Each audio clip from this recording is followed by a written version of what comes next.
નમસ્કાર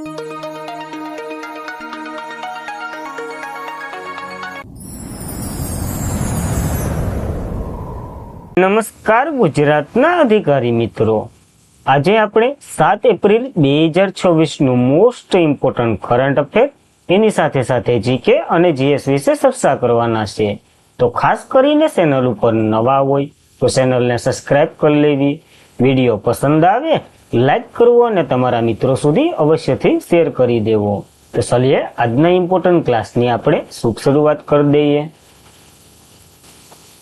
તો તાજેતરમાં જ રાષ્ટ્રીય દરિયાઈ દિવસ 2026 આપણે ક્યારે મનાવીએ છીએ? તો 5 એપ્રિલના રોજ આ એક મહત્વનો દિવસ આપણે મનાવીએ છીએ દરિયા માટે, કારણ કે આપણા પેલા જહાજે શું કહેવાય ઓલું કર્યું હતું, મુસાફરી. તો ભારત દર વર્ષે 5 એપ્રિલે રાષ્ટ્રીય દરિયાઈ દિવસ ઉજવે છે, જેમાં તેમની સમૃદ્ધ દરિયાના વસાહતને યાદ કરી અને આર્થિક વિકાસ, વૈશ્વિક જોડાણ અને સ્લીપિંગ ક્ષેત્રે મહત્વપૂર્ણ ભૂમિકાને રેખાંકિત કરે છે. આ દિવસ મહત્વ 5 એપ્રિલ 1919ના રોજ જાણીતું જે ભારતની માલિકીનું જહાજ SS લોન્ટ્રીસે મુંબઈથી લંડન સુધી પ્રથમ સફર કરી હતી, એટલે કે સફર એટલે મુસાફરી કરી હતી. અને સિંધિયા સ્ટીલ નેવિગેશન કંપનીનું આ જહાજ હતું. આ યાત્રા વસાહતી સંસાદ દરમિયાન એક વળાંક આપ્યો હતો અને એની જ યાદમાં આપણે 5 એપ્રિલે આ દિવસ ઉજવીએ છીએ. અને 1919માં તો ઘણા બધા કાયદા ને એ બધી તો આપણને ખબર જ છે. મહત્વનું છે રોલેક એક્ટ ને બધી એ પછી જ આવ્યું હતું. થીમની વાત કરીએ, દરિયાઈ ભારતીય પ્રગતિને સશક્ત બનાવવું. તો ખાસ થીમ એ મહત્વની છે, તો આપણને યાદ રહેવી જોઈએ. ત્યારબાદ એપ્રિલના દિવસો જોઈ લઈએ. 1 એપ્રિલે ઉત્કર્ષ એટલે ઓડિશાનો સ્થાપના દિવસ. 1 એપ્રિલે આપણે RBIનો 91મો સ્થાપના દિવસ પણ મનાવ્યો છે. 2 એપ્રિલ વિશ્વ ઓટિઝમ જાગૃત દિવસ. 4 એપ્રિલે આંતરરાષ્ટ્રીય ખાંડ જાગૃત દિવસ આપણે મનાવી ચૂક્યા છીએ. તો આ મહત્વના દિવસો આપણને યાદ રહેવા જોઈએ. ત્યારબાદ સુગમ પહેલ હેઠળ કયા રાજ્યએ મુખ્ય નાગરિકોની સેવાઓનું ડિજિટલાઇઝેશન કર્યું છે? તો ગુજરાતે કર્યું છે. ખાસ જેટલી 20 જેટલી સેવાઓ છે એ બધીને એક જ ક્ષેત્રે પ્રોવાઈડ કરી દીધી છે. તો ગુજરાત સરકારે કાર્યક્ષમતા અને સુલભતા વધારવાના ઉદ્દેશ્યથી વહીવટી સુધારાના ભાગરૂપે લગભગ 20 ઉચ્ચ માંગવાળી જાહેર સેવાઓનું ડિજિટલાઇઝેશન કરી દીધું, એટલે સંકલિત કરી દીધી છે. ગુજરાતની વહીવટી સુધારણા સમિતિની ભલામણથી આ કાર્ય કર્યું છે ગુજરાતે. આ પગલું end to end digital governance તરફનું એક મહત્વપૂર્ણ પગલું આપણે ગણી શકીએ, જેમાં સરળ નાગરિક સરકારના ક્રિયા પ્રતિક્રિયા પર ધ્યાન કેન્દ્રિત કરવામાં આવશે. આ સેવાઓ વિજ્ઞાન અને ટેકનોલોજી વિભાગના નેતૃત્વ હેઠળ સુગમ ડિજિટલાઇઝેશન ગુજરાત પહેલ હેઠળનો ભાગ છે. તો ખાસ યાદ રાખવું.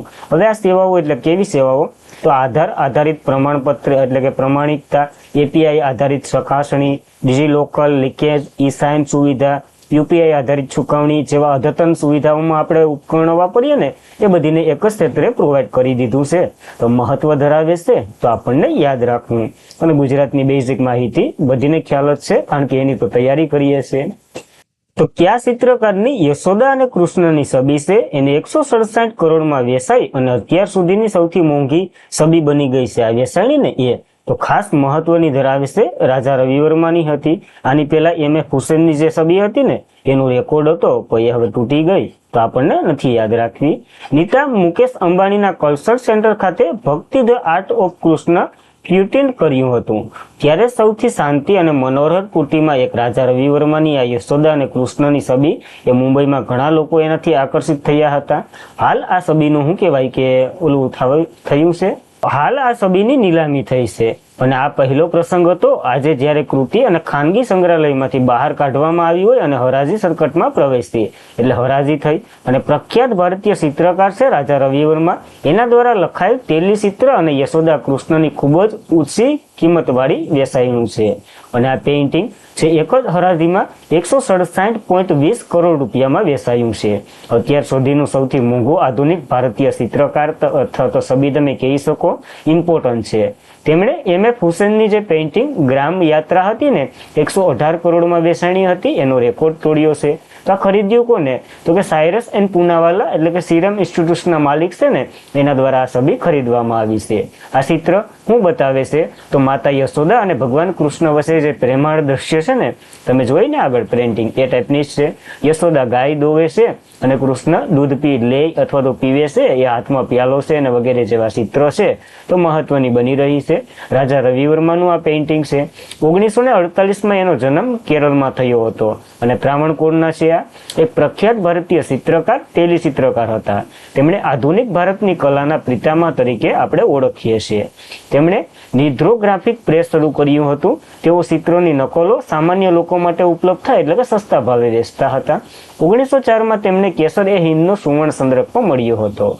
બુધ ગ્રહ પર એક ખાડો છે, એનું નામ એના નામ ઉપર રાખવામાં આવ્યું હતું. દમયંતી હંસ, શકુંતલા, રાજા દુષ્યંત, પત્ર લખતી શકુંતલા, યશોદા અને કૃષ્ણ, રાવણ માટે સાક્ષાત જટાયુ, ઇન્દ્રજીતનો વિજય, અર્જુન સુભદ્રા જેવા પ્રખ્યાત ચિત્રો એમના છે.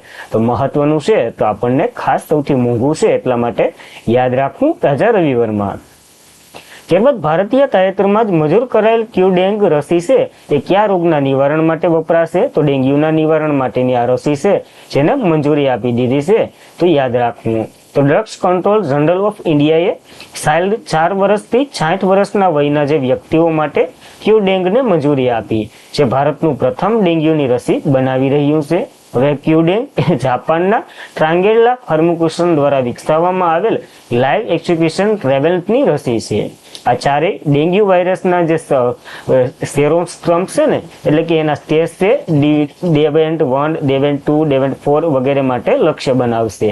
જે ડેવેન્ટ 2 સામે સૌથી મજબૂત અસરકારકતા ધરાવશે અને ડેવેન્ટ 3 એ અને 4 માટે પ્રમાણપત્ર તરફ ઓછી એટલે કે મહત્વની ભૂમિકા ભજવશે.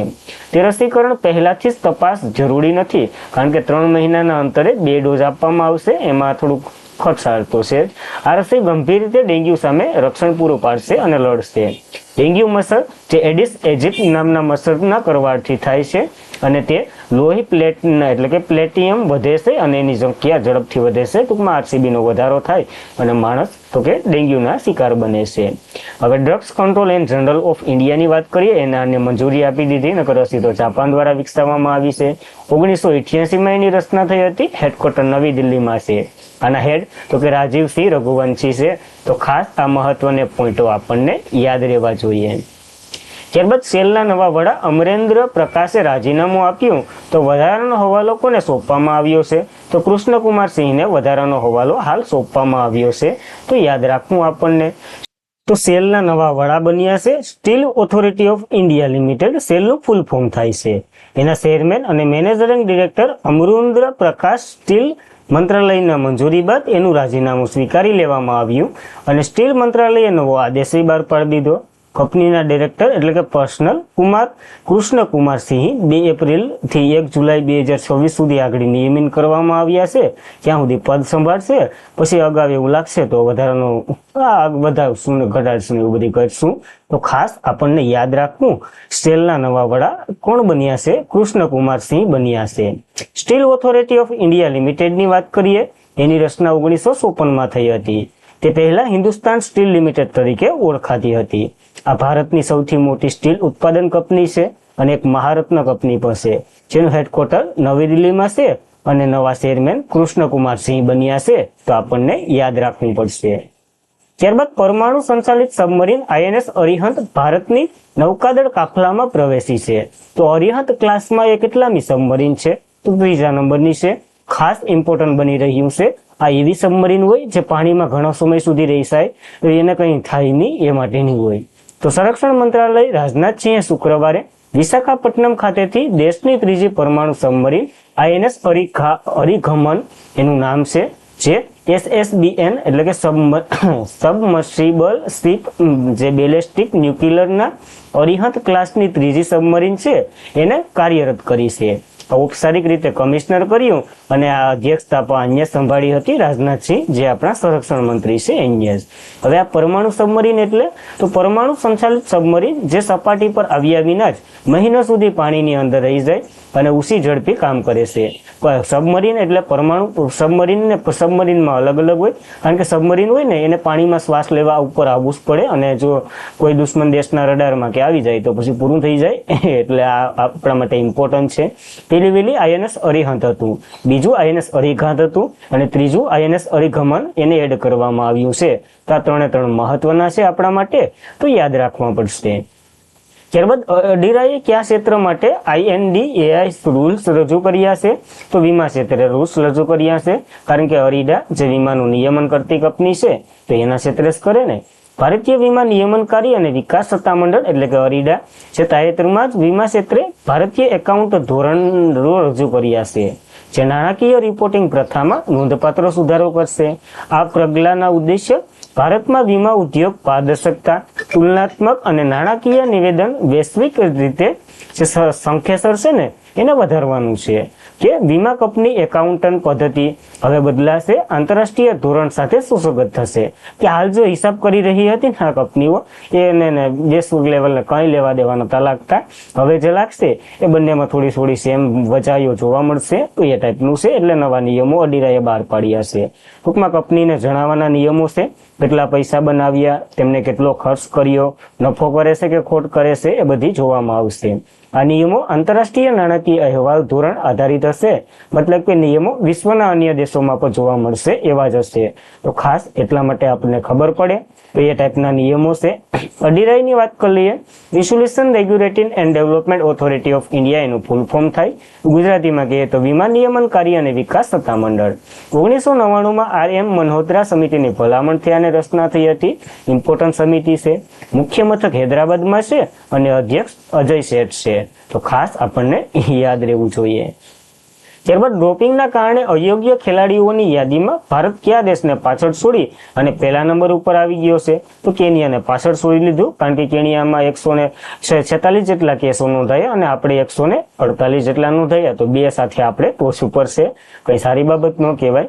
ડોપિંગ ઉલ્લંઘનના કારણે અયોગ્ય વ્યક્તિઓ એથ્લેટ ઇન્ડિકેટર યુનિટની યાદીમાં ભારત કેનિયાને પાછળ છોડી અને ટોચ ઉપર આવ્યું છે. 148 જેટલા સસ્પેન્ડ થયેલા આપણા ખેલાડીઓ, કારણ કે અહીંયા ડોપિંગ માટે શું કહેવાય છે, સિરમ ને બેરમ દવાઈઓ વગેરે લે અને પછી ટેસ્ટમાં ફેલ થાય એના માટેના છે. આ 1 એપ્રિલ સુધી સમયગાળા માટે રજૂ કરવામાં આવ્યા છે. રશિયા આમાં ત્રીજા નંબરે છે 66 કેસો સાથે, તો બહુ પાછળ છે રશિયા. તો ભારત 148 એથ્લેટ જે સસ્પેન્ડ થયા અને વિશ્વમાં સૌથી વધારે સસ્પેન્ડ થયેલા ખેલાડીઓમાં ભારત પહેલા નંબરે છે, તો યાદ રાખવું. હવે વર્લ્ડ એન્ટી ડોપિંગ એજન્સીની વાત કરીએ, જે 10 નવેમ્બર 1999ના રોજ એની રચના થઈ હતી. આનું મુખ્ય મથક મોન્ટ્રીયલ કેનેડામાં છે અને પ્રમુખ વિનફ્રોડ બોન્કા છે. તો ખાસ યાદ રાખવું, આને જ આ રિપોર્ટ બહાર પાડ્યો છે એટલે આપણે ખબર પડી તો ઇમ્પોર્ટન્ટ છે. ત્યારબાદ 11 વર્ષીય ભારતીય મૂળના બોંધની શિવાનંદન કયા દેશના નંબર 1 ખેલાડી બન્યા છે? ચેસના ખેલાડી બન્યા છે. તો ઇંગ્લેન્ડના નંબર 1 ચેસના ખેલાડી બન્યા છે. આ મહિલા 11 વર્ષના છે, તો ઇમ્પોર્ટન્ટ છે. ફિડેની તાજેતરની યાદી અનુસાર ભારતીય મૂળના ચેસ પ્રતિભાશાળી બોધનંદિતા ઇંગ્લેન્ડની ટોચની રેન્કિંગ ધરાવતી મહિલા ખેલાડીઓ બની છે. ફક્ત 11 વર્ષની ઉંમરે જ તેમણે 2367 ટ્રેરિંગ ધરાવતા એટલે કે રેટિંગ ધરાવતા 4 વખત બ્રિટિશ મહિલા ચેમ્પિયનશિપ લેનની આગળ થઈ અને આ રેકોર્ડ બનાવ્યો છે એમણે. પ્રથમ વખત વિશ્વના ટોચની 100 મહિલાઓમાં આ ખેલાડીનો સમાવેશ થયો છે અને વર્તમાન સમયે 72મા નંબરે છે. તો આવી બધી સિદ્ધિઓ એના નામે છે અને માત્ર 11 વર્ષના છે એટલા માટે સરસામાં છે. ભારતીય મૂળના છે એટલે વધારે સરસામાં છે, તો આપણને યાદ રાખવું પડશે. અને આજના માટે એટલું જ હતું. ખાસ કરીને મિત્રો, વિડીયો પસંદ આવતો હોય તો લાઈક કરો, તમારા મિત્રોને શેર કરો. ચેનલ ઉપર નવા હોય તો અવશ્યથી સબસ્ક્રાઇબ કરી લો. હવે કાલનું રિવિઝન કરી લઈએ, પછી સેશન એન્ડ કરીએ. તો આંતરરાષ્ટ્રીય ખાણ જાગૃત દિવસ દર વર્ષે તો કે આપણે 4 એપ્રિલે મનાવીએ છીએ. મહત્વનો દિવસ છે. ગુજરાત કયા જિલ્લામાં 10 વર્ષ પછી જન્મેલું ગ્રેટ ઇન્ડિયન બસ્ટર સિકિંગ જન્મ્યું છે? તો કચ્છમાં, જે રાજસ્થાનથી આ વિધિ આખી કરી અને આ પદ્ધતિથી ઉપયોગ કર્યો. અરીનાએ અનુસાર નવીનીકરણ ઉર્જા ક્ષમતામાં વૈશ્વિક સ્તરે ભારતનો ક્રમ ત્રીજો છે. પહેલા નંબર ઉપર ચાઇના છે. કયા રાજ્યના મુખ્યમંત્રી એન ચંદ્રબાબુ નાયડુએ ભારતની પ્રથમ ક્વોન્ટમ કમ્પ્યુટિંગ લોન્ચ કર્યું છે? તો આંધ્રપ્રદેશના અમરાવતીમાં લોન્ચ કર્યું છે. કયા શહેરના નેવલ ડોકયાર્ડ ખાતે ભારતીય નૌકાદળ કમિશનર સ્ટીલ ફ્રિગેટ આઈએનએસ તાનાગીરી સામેલ કર્યું છે? તો વિશાખાપટ્ટનમથી સામેલ કરવામાં આવ્યું છે. ઇમ્પોર્ટન્ટ છે. ખેલો ઇન્ડિયા ટાઇબર્સ ગેમ્સ કયા રાજ્યમાં યોજાયું? કયા રાજ્ય ટોચ ઉપર છે? તો કર્ણાટક. નકર યોજાયું તો છત્તીસગઢના રાયપુર ખાતે હતું. ત્યારબાદ કયા રાજ્યના કોલસા એમોનિયા નાઇટ્રેટ પ્રોજેક્ટને પ્લાન્ટને શરૂ કરવામાં આવ્યો છે? તો ઓડિશામાં શરૂ કરવામાં આવ્યો છે. કોલસામાંથી એમોનિયા નાઇટ્રેટ એ કેમિકલ બનાવશું. માટી નવ ઉત્સવ એ કયા પ્રદેશ સાથે સંકળાયેલો છે? તો પૂર્વાંચલમાં એટલે ઉત્તર પ્રદેશમાં ખાસ કરીને આ યોજાયો છે. કયા રાજ્યએ ગ્રામીણ આરોગ્ય સુધારવા માટે माझे ગામ આરોગ્ય ગામ અભિયાન શરૂ કર્યું છે? મહારાષ્ટ્રએ શરૂ કર્યું. તો આપણને યાદ રહેવું જોઈએ. જૂના શીફ મિંગ આંગ હેઇંગ એ લશ્કરી સમર્થન બાદ સંસદ દ્વારા કયા દેશના નવા રાષ્ટ્રપતિ બનાવવામાં આવ્યા છે? તો મ્યાનમારના રાષ્ટ્રપતિ બન્યા છે. માત્ર સંસદમાં મત ગણતરી થઈ, નગર બીજા બધીને કોઈને ખબર નથી કે આ રાષ્ટ્રપતિ બનવાના છે. આ ટાઈપનું કંઈક હતું. બસ આજના માટે એટલું જ હતું. જય હિન્દ, જય ભારત, ધન્યવાદ. જો ચેનલ ઉપર નવા હોય તો સબસ્ક્રાઇબ અવશ્યથી કરતી જવી. PDF સ્ટડી મટીરિયલ માટે ટેલિગ્રામમાં જોઈન્ટ થઈ જવું. તો બસ આજના માટે એટલું જ રાખીએ. જય હિન્દ, જય ભારત, ધન્યવાદ.